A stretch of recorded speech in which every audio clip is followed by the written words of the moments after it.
స్వాగతం. ఈనాటి ముఖ్యాంశాలు. కూటమి ప్రభుత్వం ప్రతిఫలం అనుభవిస్తోంది. మాజీ మంత్రి పెద్దిరెడ్డి రామచంద్రారెడ్డి.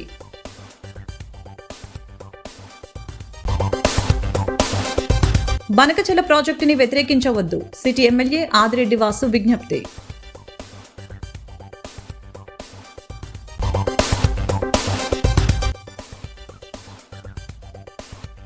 పిఠాపురంలో భక్తి శ్రద్ధలతో వరలక్ష్మి వ్రతాలు. 10,000 చీరలు పంపిణీ. Deputy CM Pawan.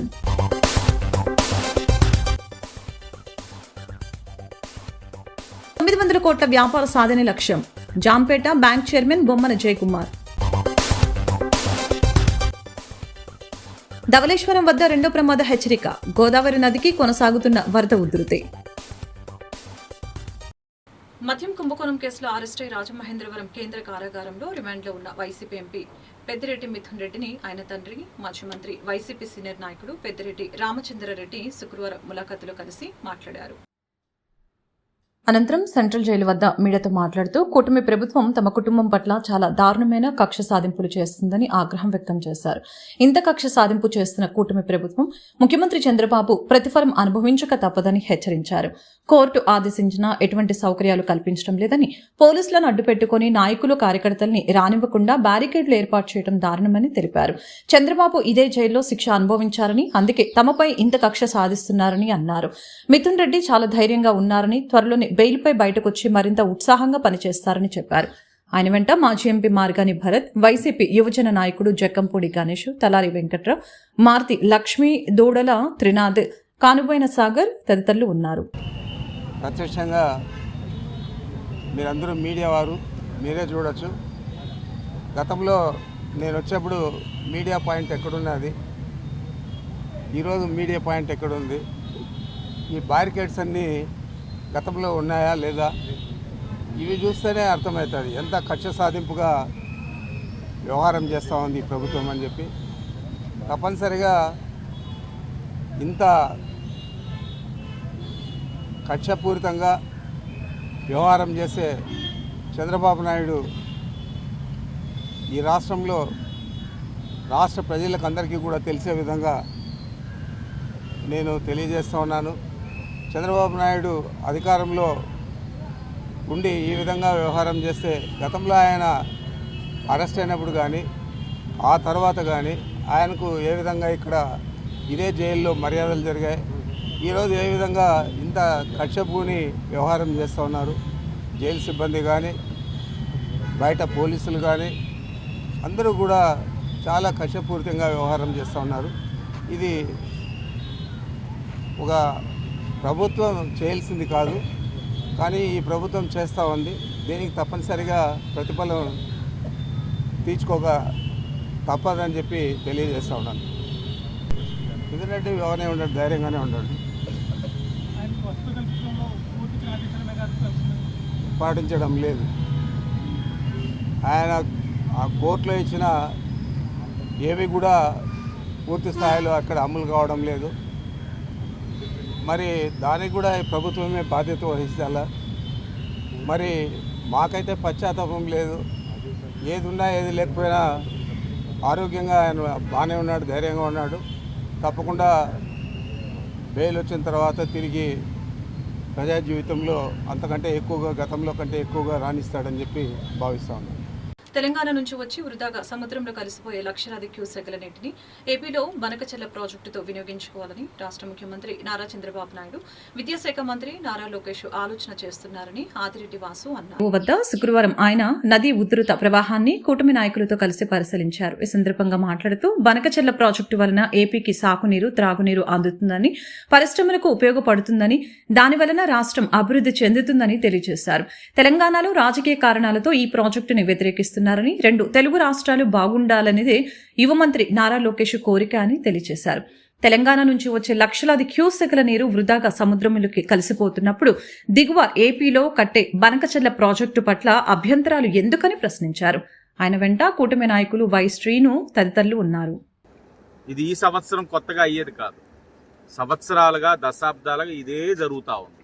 అంటే నిరుపయోగంగా ఇన్ని లక్షల క్యూసెస్ నీరంతా కూడా గోదావరిలో కలుస్తున్న తరుణంలో మా నాయకుడు నారా లోకేష్ గారు చెప్తా ఉన్నారు, బనకచెర్ల నిర్మాణం చేసుకోవడం వల్ల తెలంగాణకి కలిగే ఇబ్బంది ఏంటి? మీ దగ్గర ఏదైతే వాడుకోగా మిగిలిన జలాలే కదా మా దగ్గరికి వస్తా ఉన్నప్పుడు దాన్ని ఉపయోగించుకుంటా ఉన్నాం. దాన్ని ఉపయోగించుకోవడం నష్టం ఏంటి? దాంట్లో కలిగే నష్టం ఏం కనబడతా ఉంది? ఎందుకు అంత ఇబ్బంది పడతా ఉన్నారు తెలంగాణ ప్రభుత్వం? మాకు అర్థం కావట్లేదు. ఇంత నీరు నిరుపయోగంగా వెళ్తా ఉంది. దీన్నే కానీ బనకచెర్ల నిర్మాణం చేసుకుంటే త్రాగుకు కానీ సాగుకు కానీ పరిశ్రమలకు కానీ ఉపయోగించుకోగలిగితే తెలుగు రాష్ట్రాలు అభివృద్ధి చెందుతాయి కదా. తెలుగుదేశం ముందు నుంచి ఒకటే చెప్తా ఉంది, తెలుగు రాష్ట్రాల ప్రయోజనాలకి ఎక్కడా కూడా భంగం కలిగే నిర్ణయాలు ఎప్పుడు కూడా తెలుగుదేశం పార్టీ తీసుకోదు. కూటమి అదే ఆలోచనతో ఉన్నప్పుడు లోకేష్ గారు చెప్పిన దాన్ని రాజకీయ కోణంలో చూసి బనకచెర్ల నిర్మాణం చేయడం తగదు, మా హక్కుని మీరు తీసేసుకుంటున్నారు. ఎక్కడ హక్కు? ఇది దిగువ ప్రాంతంలో ఉంది. మీరు వాడుకోగా మిగిలిన జలాలే మా దగ్గరికి వస్తూ ఉన్నాయి. ఒకవేళ మీరు వాడుకోగా ఏది మిగలలేదనుకోండి, ప్రాజెక్ట్ అలా ఉంటుంది లోకేష్ గారు చెప్పినట్లుగా. దయించి ఈ రాష్ట్ర అభివృద్ధికి తెలంగాణ వాళ్ళు కూడా సహకరించినట్లయితే కళ్ళకు కనబడతా ఉంది. ఎన్ని లక్షల క్యూసెస్ నీరు గోదావరి నీరు సముద్రంలోని ఉత్తుపుణ్యానికి కలిసిపోతా ఉందన్నది కనబడతా ఉంది. శ్రావణ మాసం ఆఖరి శుక్రవారం సందర్భంగా కాకినాడ జిల్లా పిఠాపురం శ్రీ ఉమా కుక్కుటేశ్వర స్వామి దేవస్థానంలో జనసేన ఆధ్వర్యంలో ఘనంగా సామూహిక వరలక్ష్మి వ్రతాలు భక్తి శ్రద్ధలతో నిర్వహించారు. పాదగయ పుణ్యక్షేత్రానికి మహిళలు తరలివచ్చారు. శాసనమండలి సభ్యుడు పవన్ కళ్యాణ్ సోదరుడు కొన్నిదల నాగబాబు సతీమణి పద్మజ సామూహిక వరలక్ష్మి వ్రత పూజల్లో పాల్గొన్నారు. అమ్మవారిని స్వామివారిని దర్శించుకుని ప్రత్యేక పూజలు నిర్వహించారు. పూజా కార్యక్రమం అనంతరం మహిళలకి చీర కుంకుమ కిట్లను పంపిణీ చేశారు. నియోజకవర్గ వ్యాప్తంగా 10,000 మంది మహిళలకి ఉప ముఖ్యమంత్రి పవన్ కళ్యాణ్ చీరలు పంపిణీ చేసినట్లు పార్టీ వర్గాలు వెల్లడించాయి. కార్యక్రమంలో జనసేన ఎమ్మెల్యే పంతం నానాజీ, మర్రెడ్డి శ్రీనివాసరెడ్డి తదితరులు ఉన్నారు.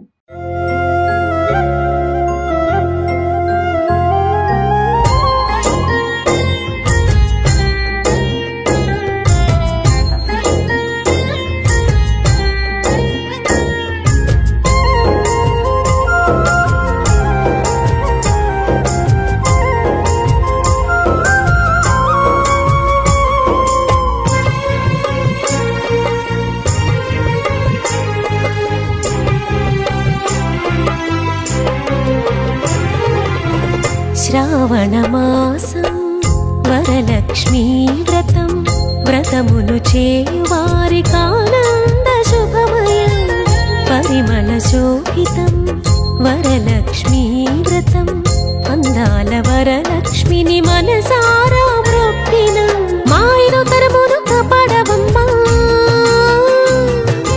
మా ఇంట్లో సిరులను కురిపించవమ్మా,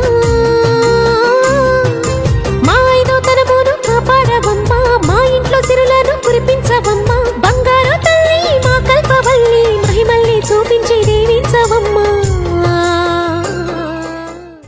1926 ఆగస్టు 22న రాజమహేంద్రవరం జాంపేటలో దేవాంగ ప్రముఖులు వస్త్ర వ్యాపారి శీల వీరభద్రుడు ఆధ్వర్యంలో చిన్న సహకార సంస్థగా తన ప్రస్థానం ప్రారంభించిన the Jampeta cooperative urban bank నేడు 100 వసంతాలకి చేరువైందని బొమ్మన జయకుమార్ వెల్లడించారు. బ్యాంకు ప్రధాన కార్యాలయంలో శుక్రవారం జరిగిన మీడియా సమావేశంలో ఆయన మాట్లాడుతూ 100వ సంవత్సరంలో అడుగు పెడుతున్న సందర్భంగా ప్రస్తుతం 793 కోట్లతో జరుగుతున్న వ్యాపారాన్ని 2026 నాటికి 900 కోట్లకు చేరువ చేయాలనే లక్ష్యంతో పాలకవర్గం కృషి చేస్తుందని తెలిపారు.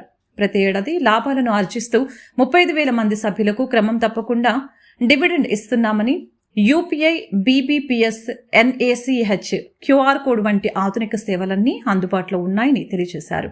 సమావేశంలో vice chairman Robbi Vijayasekhar, director Jamisetti Gandhi, Prasadula Harinath, Dwara Parvathi Sundari, Mahanthi Lakshmanarao, Beera Srinivasarao, Palla Venkateswararao, Yandrapu Ramakrishna, Jami Krishna, CEO Maddala Vijaya Prathap తదితరులు పాల్గొన్నారు.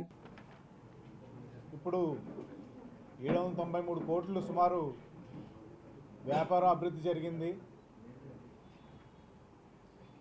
ప్రతి బ్యాంకుల్లో బ్రాంచెస్లో ఏటీఎంలు, మరి మెయిన్ బ్రాంచ్లో సీడీఎం సేవలు కూడా అందజేస్తున్నాం. మన 13 బ్రాంచుల్లో ఏటీఎంల ద్వారా సుమారు 2-3 లక్షల ఆదాయం వస్తుంది. ప్రతి సంవత్సరం ప్రతి నెల 2-3 లక్షల దాకా ఆదాయం వస్తుందండి. డిపాజిట్లపై ఆకర్షణీయమైన ఇంట్రెస్ట్ ఇచ్చి గోల్డ్ లోన్స్, తనఖా లోన్స్, హౌసింగ్ లోన్స్ ఇవ్వడం జరుగుతుంది. అలాగే వడ్డీ రేట్లు కూడా మార్కెట్ సిట్యుయేషన్ బట్టి సవరించి ఇవ్వడం జరుగుతుంది. అలాగే ప్రతి సంవత్సరం ఆర్బీఐ రెగ్యులేషన్స్ ప్రకారం financially sound and well manage bank కింద మా బ్యాంక్ వస్తుందండి. దానివల్ల మాకు ప్రతి సంవత్సరం ఒక బ్రాంచ్ ఓపెన్ చేసుకోవడానికి ఒక అవకాశం కల్పించింది ఆర్బీఐ వారు. డిపాజిట్దారులకి ప్రతి ₹1,00,000 డిపాజిట్కు 10,000 చొప్పున షేర్ధనం మంజూరు చేయాలని పాలకవర్గం తీర్మానం చేసుకున్నాం. 100 సంవత్సరాల్లో మా బోర్డు అంతా అనుకున్నది ఏంటంటే కనీసం 900 కోట్లు టర్నోవర్కి రీచ్ అవ్వాలి, ఆ విధంగా మనం వెళ్ళాలని ముందుకు ప్రయాణిద్దామని చెప్పి టార్గెట్ పెట్టుకున్నాం సార్. అందరూ మా శ్రేయోభిలాషులు, మా ఖాతాదారులు ఒక అభిమానం ఉంటే ఈ మనని ఎలాగే చొరగలితే గ్యారంటీగా ఆ టార్గెట్ రీచ్ అవుతామని కూడా అనుకుంటున్నాం. రాజకుమార్ గారు ఉన్నప్పుడు బ్రాంచ్లు పెట్టి ఎంత అభివృద్ధి చేశారో, జయకుమార్ గారు వచ్చిన తర్వాత కూడా ఒకే 13 నెలల వ్యవధిలో 4 బ్రాంచులు ఓపెన్ చేసి మేము మా జాంపేట బ్యాంక్ రికార్డే సృష్టించాం.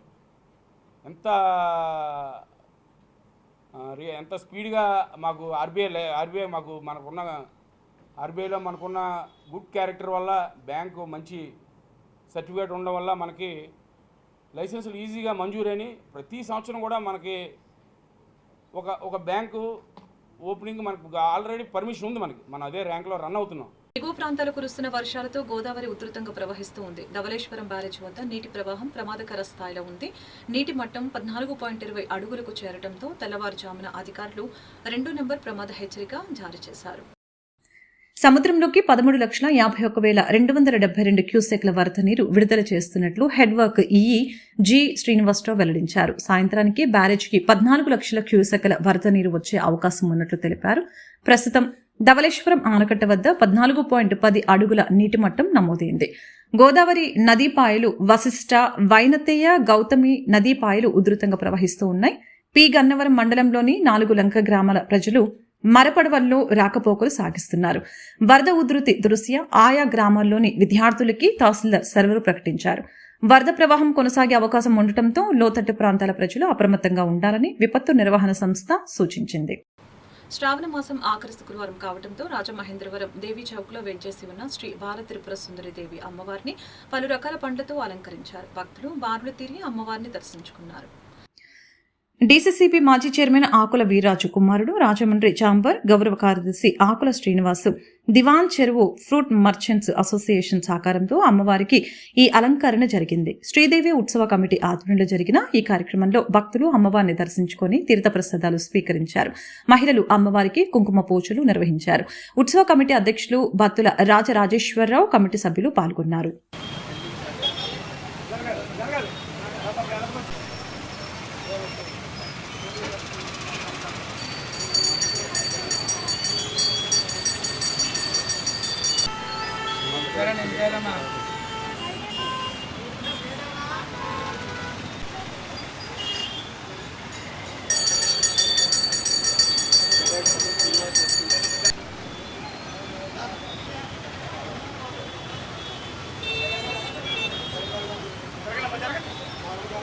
జరగాలి.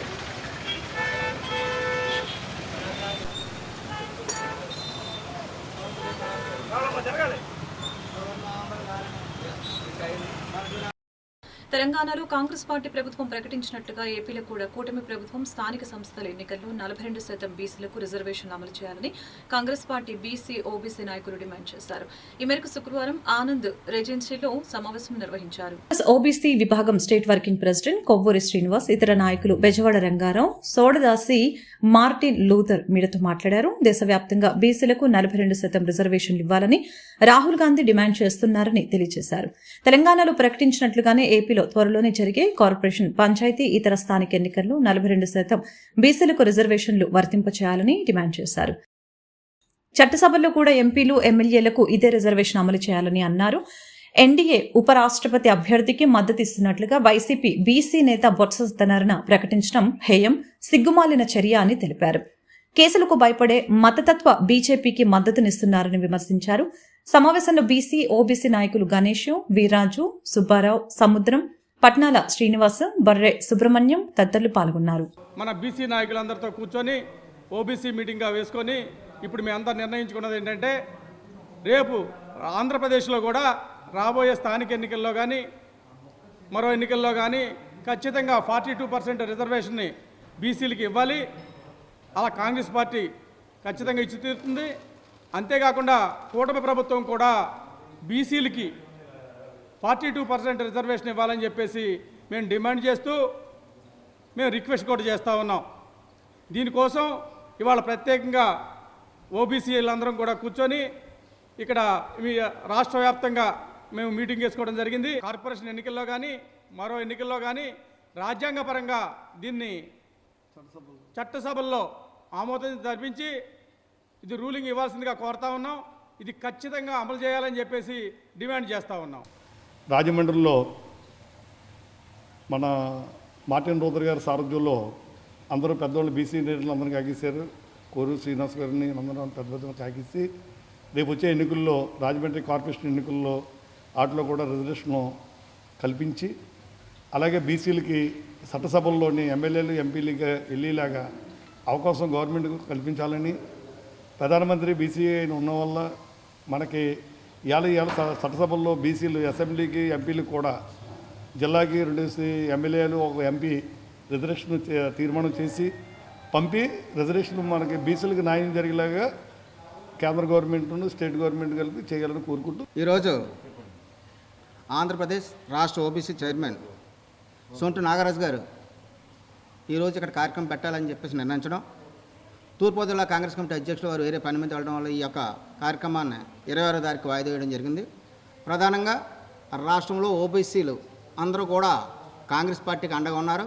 మరి ఇలా భారతదేశంలో చూసినట్లయితే తెలంగాణలో మరి కాంగ్రెస్ పార్టీ ప్రభుత్వం మరి బీసీలకు అండగా ఉంటూ అసెంబ్లీకి తీర్మానం చేసి మరి 42% రిజర్వేషన్ అమలయ్యే విధంగా కూడా కేంద్ర ప్రభుత్వాన్ని పంపించడం జరిగింది. అయితే తక్షణం కూడా అమలు అయ్యే విధంగా మరి ఆ రోజు రేవంత్ రెడ్డి గారు కృషి చేశారు. అదేవిధంగా రాష్ట్రంలో చంద్రబాబు నాయుడు యొక్క గవర్నమెంట్ ప్రధానంగా ఈ యొక్క ఆంధ్రప్రదేశ్లో రాష్ట్రంలో కూడా 42% బీసీలకు రిజర్వేషన్ అన్ని కేటగిరీలో కూడా వర్తింపజేయాలని చెప్పేసి కాంగ్రెస్ పార్టీ పక్షాన డిమాండ్ చేస్తున్నాం. శ్రావణ మాసం పుణ్యమి నక్షత్ర యుక్త మాస శివరాత్రి సందర్భంగా శ్రీ ఉమా మార్కండేశ్వర స్వామి ఆలయంలో పెద్దింటి నీలకంఠ శర్మ ఆధ్వర్యంలో శ్రీ శివార్చన సేవా సమితి చక్క రవిశంకర్ అంజన రంగవల్లి దంపతులచే ప్రత్యేక పూజలు జరిగాయి. తెల్లవారుజామున 4:30 నుంచి సుగంధ ద్రవ్యాలతో పార్వతీ అమ్మవారికి అభిషేకం నిర్వహించారు. 7:30 గోదావరి పూజ, గోపూజ, ప్రాకార దేవతలకు అర్చన, అభిషేకాలు భక్తి శ్రద్ధలతో జరిగాయి. స్వామివారికి గణపతి పూజ, ఋత్విక వర్ణ మహాన్యాస పూర్వక ఏకాదశి రుద్రాభిషేకం, అమ్మవారికి 1,00,000 కుంకుమార్చన జరిగింది. సాయంకాలం 1,00,000 పత్రి పూజ, ధూప ప్రాకార సేవలు, నీరాజనం, మంత్రపుష్పములు, తీర్థ ప్రసాదములు, వేద ఆశీర్వచనం నిర్వహించారు. భక్తులు స్వామి అమ్మవార్లను దర్శించుకొని తీర్థ ప్రసాదాలు స్వీకరించారు. మాస శివరాత్రి సందర్భంగా శశి కుమార్, గోపాలకృష్ణ, రత్నకుమార్ ప్రసాద వితరణ చేశారు.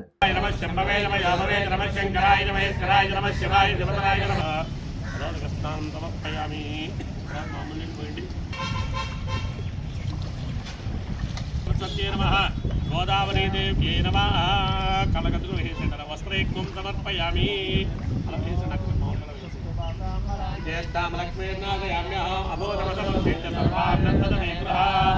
ఇద్దరు కూడా పసుపు దివ్యశ్రీ చందమి గృహలక్ష్మి రాజ్యోత్రయామ గేతయామ ఆదరయామది నిరంజితమడి పూజ్యతోందయ్య నిత్యమంగళాని వందో మహామాయే శ్రీపీఠే ప్రపూజితే సంకటకరగలాహత్యే మహాలక్ష్మీ నమోస్తుతే. జాతీయ వృద్ధుల దినోత్సవం సందర్భంగా స్థానిక లాలా చెరువులోని స్వర్ణాంధ్ర వృద్ధాశ్రమంలో జరిగిన ప్రత్యేక కార్యక్రమంలో వృద్ధులతో కలిసి స్వర్ణాంధ్ర వృద్ధాశ్రమ నిర్వాహకులు లైన్ డాక్టర్ గుబ్బల రాంబాబు కేక్ కట్ చేసి వేడుకలు నిర్వహించారు. ఈ సందర్భంగా 100 మంది వృద్ధులకు నూతన దుస్తులు బహుకరించి సమస్తం కోసం శ్రమిస్తున్న దంపతుల్ని సత్కరించారు. జీవితకాలం పిల్లలు, కుటుంబం, బరువు బాధ్యతలు అంటూ తమ సర్వస్వం దారిపోసిన వారు నేడు వృద్ధాప్యంతో బాధపడకుండా చూడాలనే ఉద్దేశంతోనే స్వర్ణాంధ్ర ఉచిత వృద్ధాశ్రమాన్ని స్థాపించి నిర్వహిస్తున్నామని చెప్పారు. నగరంలోని దాతలు, అధికారులు, రాజకీయ నాయకులు, ప్రజల స్వచ్ఛంద సహకారంతో స్వర్ణాంధ్ర నడుపుతున్నామని చెప్పారు. స్వర్ణాంధ్ర స్వచ్ఛంద సేవకులు, సభ్యులకి, ముఖ్యంగా దాతలకు ప్రత్యేక ధన్యవాదాలు తెలిపారు. స్వర్ణాంధ్ర సిబ్బంది కొండలరావు, దివ్య, సింధు, చిన్నారి, శంకర్రావు, ప్రసాదు, తదితరులు పాల్గొన్నారు. కొంతమూరు జిల్లా పరిషత్ ఉన్నత పాఠశాలలో సరస్వతీదేవి విగ్రహాన్ని జి మేడపాడు గ్రామానికి చెందిన సుంకవల్లి ఆదిత్య భార్గవి ఏర్పాటు చేయగా లయన్స్ క్లబ్ ఆధ్వర్యంలో ప్రత్యేక పూజలు నిర్వహించి ఎమ్మెల్యే గోరంట్ల బుచ్చయ్య చౌదరి ఆవిష్కరించారు. ముఖ్య అతిథిగా హాజరైన ఎమ్మెల్యే గోరంట్ల మాట్లాడుతూ విద్య అనేది అందరికీ అవసరమైందని, ప్రభుత్వం చేస్తున్న కృషితో పాటు ప్రైవేట్ రంగాల వారు కూడా ముందుకు రావాలని, దాతల సహకారంతో జిల్లా పరిషత్ ఉన్నత పాఠశాలలో చదువుల తల్లి సరస్వతీదేవి విగ్రహ ఆవిష్కరణ చాలా సంతోషదాయకమని తెలిపారు. విద్యాశాఖ మంత్రి నారా లోకేష్ సారథ్యంలో విద్యాశాఖ అనేక నూతన విధానాలతో ముందుకు వెళ్తుందని చెప్పారు. పుస్తకాలు, యూనిఫామ్, బ్యాగ్స్, బూట్లు మంచి నాణ్యతతో కూడుకున్నవని తెలియజేశారు. గ్రామ టీడీపీ అధ్యక్షులు Pinnamareddy Eshwarudu, Gowda corporation director Narayana Goud, society president Addala Srinu, Nunna Krishna, Undavalli Bangaraju, Tadepalli Nagaraju, school committee chairman Angararaju, Dandamudi Teja, Syed Umar, Sheikh Khasim, Mohan Rao తదితరులు పాల్గొన్నారు. వివిధ పుస్తకాలకు సంబంధించిన డేటా అంతా వస్తుంది. మీ పాఠ్య పుస్తకాలు ఇక్కడే అక్కర్లా, మీరు ఇంటి దగ్గర కూడా మీ పాఠ్య పుస్తకాల్లో ఆన్లైన్లో చూసుకోవచ్చు. పాఠాలు చెప్తున్నారు, ఆన్లైన్లో పాఠాలు చెబుతున్నారు. దాన్ని ఏనొచ్చు మీరు పనికిరాని టీవీ ప్రోగ్రాముల కంటే, చెత్తాచెదారం కంటే కూడా చక్కటి పాఠాలు చెప్తున్నారు వివిధ ప్రాంతాల నుంచి. ఇక్కడ కూర్చొని మనం వాటిని చదువుకోవచ్చు. పేజీ అడిగితే వెంటనే వచ్చేస్తుంది. సైన్స్కి సంబంధించి, మ్యాథ్స్కి సంబంధించి, సోషల్ స్టడీస్కి సంబంధించి అన్ని రంగాలకు సంబంధించిన టెక్నాలజీ అంతా అందుబాటులోకి వస్తుంది. మీరు బాగా చదువుకోండి.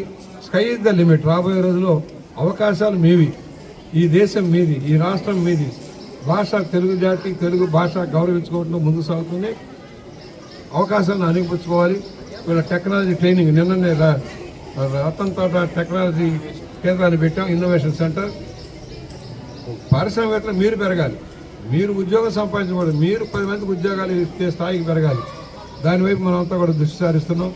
ఇవాళ లయన్స్ కానీ, రోటరీ కానీ, ఏసీస్ కానీ అందరూ కూడా సేవా కార్యక్రమాలు అందిస్తున్నారు. మన దృష్టి అంతా కూడా ఇవాళ, ఎందుకంటే మా దగ్గరకు వచ్చేటప్పుడు గుడికి బడికి మొదలెడతారు, గుడికి బదులుతారు. నేను బడి ముఖ్యం అంటాను, గుడి కంటే బడి ముఖ్యం. గుడి తర్వాత వార్తలు ముగించే ముందు ముఖ్యాంశాలు మరొకసారి. కూటమి ప్రభుత్వం ప్రతిఫలం అనుభవిస్తోంది. మాజీ మంత్రి పెద్దిరెడ్డి రామచంద్రారెడ్డి.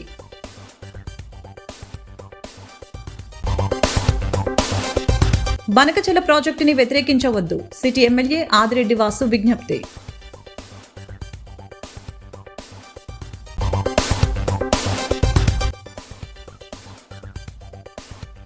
పిఠాపురంలో భక్తి శ్రద్ధలతో వరలక్ష్మి వ్రతాలు, 10,000 చీరలు పంపిణీ, డిప్యూటీ సీఎం పవన్.